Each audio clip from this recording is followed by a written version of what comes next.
Aujourd'hui pour cette vidéo on va faire un bilan puisque ça fait déjà plus de 6 mois qu'on est dans la tiny avec mon chéri. C'est vraiment notre vrai bilan. Quels sont les avantages, quels sont les inconvénients, voilà. Comment est-ce qu'on s'est habitué à la vie en tiny house.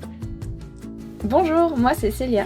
J'habite dans ma tiny house Oméa depuis juillet 2019. J'aspire à une vie plus slow, c'est-à-dire vivre avec l'essentiel et en accord avec la nature. J'espère vous faire découvrir mon mode de vie et vous inspirer à vivre une vie plus simple et plus respectueuse de notre planète. Alors abonnez-vous et bienvenue dans notre tiny house.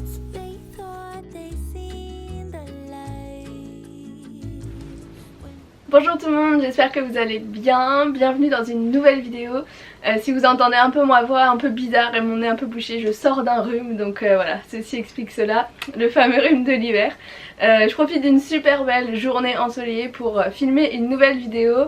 Je sais que c'est un peu long entre chaque vidéo, mais voilà, j'ai un travail à côté, j'ai plein d'autres projets, donc je peux pas consacrer tout mon temps à YouTube, même si j'adorerais. En tout cas je voulais déjà vous remercier pour tous vos messages, tous vos commentaires un peu partout, pour les dernières vidéos. Ça me fait vraiment super plaisir, je suis très contente qu'elles vous plaisent et que ça vous inspire. Alors la vidéo d'aujourd'hui on va faire un bilan puisque ça fait... Oh mon collier. Voilà. Aujourd'hui pour cette vidéo on va faire un bilan puisque ça fait déjà plus de 6 mois qu'on est dans la tiny avec mon chéri. Le temps passe à une vitesse, c'est juste incroyable. On s'est installé en juillet et là on est en février au moment où je tourne, donc ça fait déjà un bon moment qu'on est installé dans la tiny. Et je me suis dit que ce serait chouette de vous faire un petit retour sur la vie de tous les jours, comment ça se passe la vie en tiny, quels sont les avantages, quels sont les inconvénients, voilà, comment est-ce qu'on s'est habitué à la vie en tiny house. Ce qui est assez rigolo, je sais pas si vous avez vu passer peut-être leurs vidéos, mais il y a Jonathan et Yonae de la chaîne YouTube Tiny House Livingstone qui ont sorti leur vidéo bilan 1 an en tiny il y a quelques jours.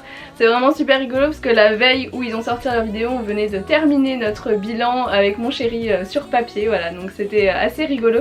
D'ailleurs je vous invite vraiment à aller voir leur vidéo après celle-là si c'est pas déjà fait, puisque c'est assez intéressant de comparer, sachant qu'on a des modes de vie assez différents puisque Jonathan et Younes sont nomades, donc ils se déplacent un peu partout en France. Et donc forcément ils sont autonomes. Alors sans plus tarder, j'ai pas envie que cette vidéo dure trop longtemps, donc je vais essayer de faire court. C'est pas mon point fort généralement en vidéo. On va commencer avec les points négatifs, puisque comme ça on finira avec tous les points positifs qu'il y a de vivre dans une tiny house. Alors je pense que ce point là vous devez vous en douter puisque j'ai fait toute une vidéo à propos de l'hiver en tiny house. J'avais vraiment envie de revenir là-dessus puisque il faut se le dire, c'est un vrai point négatif, en tout cas pour nous, c'est l'humidité et tous les désagréments on va dire liés à l'hiver. Donc là c'est vraiment lié à la saison, c'est vrai qu'on a eu la chance d'emménager en plein été, donc c'était vraiment super chouette. Et là c'est notre premier hiver, donc c'est vrai que c'est quand même très différent. L'humidité c'est un peu compliqué à gérer au quotidien quand on a vraiment des semaines entières où il fait que pleuvoir. Autant pour l'organisation, voilà, c'est vrai que c'est... Il y a du bazar partout, il y a de la boue partout. Le fait qu'on n'ait pas vraiment d'entrée dans la tiny, quand on arrive par la porte, on arrive directement dans le salon, et ce qui fait que quand on arrive de l'extérieur avec nos manteaux, nos chaussures boueuses, qu'il est en train de pleuvoir, en fait on est un peu démunis, on sait pas trop où mettre nos affaires mouillées, où mettre nos chaussures sales, donc c'est vrai qu'on se débrouille un petit peu avec plein de tapis par-ci par-là. Donc on a mis un tapis dans l'entrée, un tapis dans la cuisine, 2 tapis dans la salle de bain pour essayer d'un peu d'éponger tout ça. Les chats ils font que de rentrer sortir, donc ils mettent leurs pattes boueuses partout, ils vont directement dans le lit évidemment se sécher les pattes. Ensuite, un autre point négatif que j'avais envie d'aborder, c'est le bordel dans la tiny house. C'est le ménage, voilà, c'est vraiment le fait qu'on doit faire le ménage et ranger très souvent. Parce que en fait on vit dans un si petit espace que la moindre chose qui n'est pas à sa place, on a l'impression que c'est le bazar. Donc pour une maniaque comme moi c'est vrai que c'est pas évident au départ. Les premières semaines vraiment j'étais hyper genre rigide, il fallait que tout soit à sa place. En plus on vient d'avoir notre maison, ça fait 2 ans qu'on l'attend, donc voilà, on a envie de rien abîmer. C'est vrai qu'il y a la moindre petite tache, oh là là, sur le bois, attention. Donc ça apprend vraiment à lâcher prise quand même. C'est vrai que maintenant je me dis en fait la maison elle va vivre avec nous, le bois oui il va s'abîmer, c'est sûr, le sol il s'est abîmé, mais c'est une maison en bois, elle va vivre avec nous, il faut juste en prendre soin. Par rapport à une grande maison où on a tendance à se dire bon on fait un petit ménage par-ci par-là et un gros ménage par semaine, en tiny house c'est un peu plus compliqué de faire ça. Moi c'est vrai que je fais plutôt 2 gros ménages par semaine et un peu de ménage tous les jours, parce que avec les chats comme je vous l'ai dit, nous aussi on ramène pas mal de poussière de l'extérieur. En été on marche tout le temps pieds nus, donc on ramène plein d'herbes, plein de feuillage à l'intérieur. Donc voilà, il faut faire le ménage vraiment très souvent et vous êtes nombreux à me dire oh mais dans une petite maison comme ça doit aller super vite le ménage. Bah figurez-vous que c'est pas si rapide que ça quand même. Et voilà, c'est tout pour les points négatifs. Concrètement donc il n'y en a que 2, l'humidité et l'organisation en hiver et le ménage tous les jours. Voilà, nous on n'a vraiment pas trouvé, c'est pas pour juste vous dire waouh la vie en tiny house c'est magnifique, c'est vraiment notre vrai bilan. On s'est posé avec mon chéri tous les deux, on s'est dit ok comment on se sent, qu'est-ce qu'on aime, qu'est-ce qu'on n'aime pas, et c'est vraiment les 2 seuls points négatifs qu'on a trouvé à la vie en tiny house. Donc maintenant pour les côtés positifs, je vais commencer avec le thème de ma dernière vidéo qui était le minimalisme. On a dû se séparer de beaucoup de choses qu'on possédait dans notre ancienne maison, donc on avait un petit peu peur, on savait pas trop comment ça allait se passer au niveau de la tiny, de vivre dans un si petit espace avec peu de rangement et peu de possession. Et j'ai envie de vous dire, tout se passe super bien, vraiment on est hyper contents, on a trouvé hyper facilement de nouveaux automatismes en fait. Nos vieilles habitudes sont parties, donc les habitudes d'accumulation, tout ça on s'en est vraiment débarrassé et on arrive à vivre avec le minimum, le strict minimum, et tout en ayant quand même un confort de vie vraiment qui est largement supportable. On vit super bien, on a tout le nécessaire et plus d'ailleurs. Donc vraiment on s'est super bien adapté, les chats se sont super bien adaptés aussi. D'ailleurs vous êtes nombreux à me dire pourquoi est-ce qu'ils ont une litière alors que vous habitez en pleine nature. Bah écoutez, c'est pas si évident d'éduquer des chats et de leur apprendre à utiliser une chatière. Mais ça y est, c'est mission réussie. Ils utilisent maintenant leur chatière et donc on n'a plus de litière. Youhou.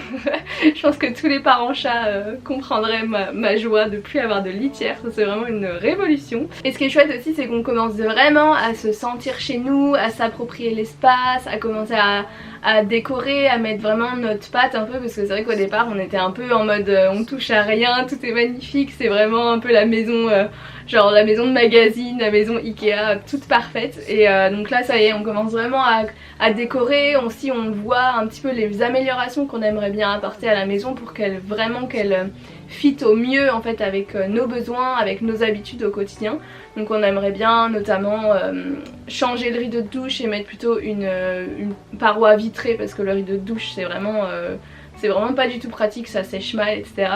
On aimerait bien ajouter peut-être aussi des rangements sous le bureau pour pouvoir ranger nos chaussures par exemple.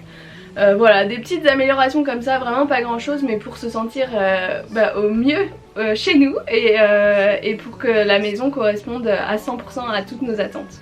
Un autre point très positif pour nous, c'est la proximité avec la nature. Ça c'est on s'y attendait pas vraiment, même si on savait qu'on allait vivre dans un cadre absolument idyllique entouré de nature. C'est surtout je pense le fait qu'on n'a pas de rideau qui fait qu'on est constamment en fait entouré de nature.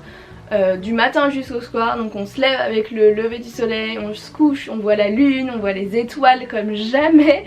Genre ça c'est quelque chose, surtout cet été avec les ciels étoilés incroyables. On s'est vraiment rendu compte qu'en fait quand on habite en ville on voit quasiment jamais les étoiles, et là mais waouh, on s'est fait des soirées à regarder les étoiles, c'était juste incroyable.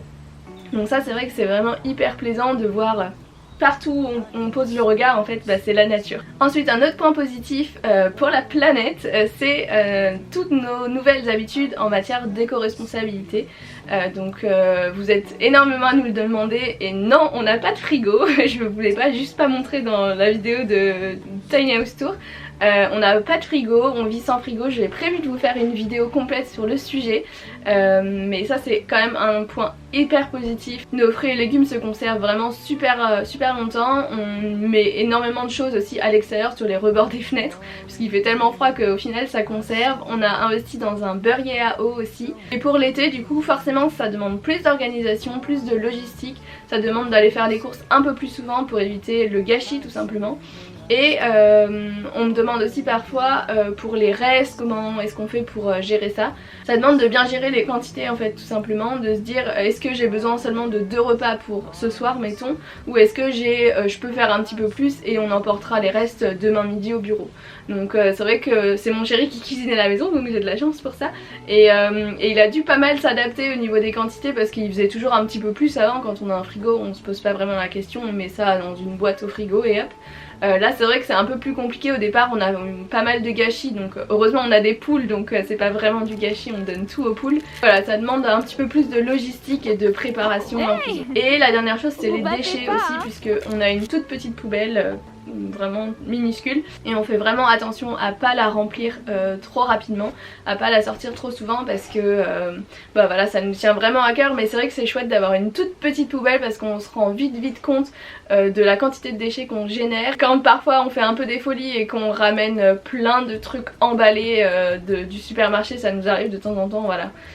On n'est pas parfait comme tout le monde, on achète des trucs emballés et c'est vrai qu'à chaque fois que je vois quand on déballe tout et qu'il nous reste la quantité de plastique, je me dis mais c'est pas possible, en une seule fois ça va remplir toute notre poubelle. Donc ça permet vraiment bien de revoir ses habitudes et d'être face un peu à la réalité finalement. Et enfin j'avais envie de parler de notre relation, puisque ça c'était vraiment un point sur lequel on était tous les deux unanimes, c'est que ça nous a hyper rapprochés de vivre dans un petit espace comme ça. On s'est rendu compte qu'on parlait beaucoup plus, on joue beaucoup plus, on joue aux jeux de société, enfin ça c'est des choses qu'on faisait absolument jamais avant. Même si on peut quand même s'isoler, on peut tout à fait être un en bas, un en haut, mais n'empêche qu'on est quand même dans 18 mètres carrés et qu'on est forcément voilà, on est forcément tout le temps l'un à côté de l'autre. Quand il y en a un qui va aux toilettes, clairement on peut pas faire semblant de rien entendre, donc forcément ça rapproche et c'est quand même un point pas négligeable, c'est vrai, même si évidemment ça n'empêche pas les petites prises de tête du quotidien. Concrètement il faut faire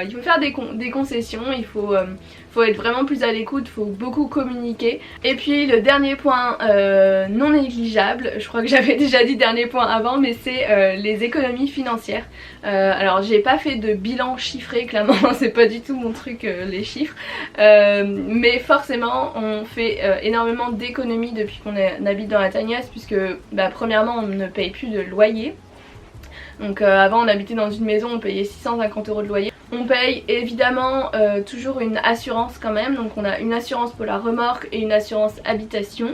Donc on paye quand même l'assurance pour ça, on a l'assurance pour la voiture. Forcément habiter dans 18 mètres carrés, ça a un avantage financièrement, même si c'est un énorme investissement à la base quand on fait construire sa tiny house. Évidemment je rappelle pour toutes les personnes qui me demandent 50 000 fois, la tiny house a coûté 75 000 €, donc c'est évidemment un énorme investissement, mais au quotidien on fait beaucoup d'économies. Et voilà pour cette vidéo bilan en tiny house. Il fait vraiment super beau, je suis complètement éblouie.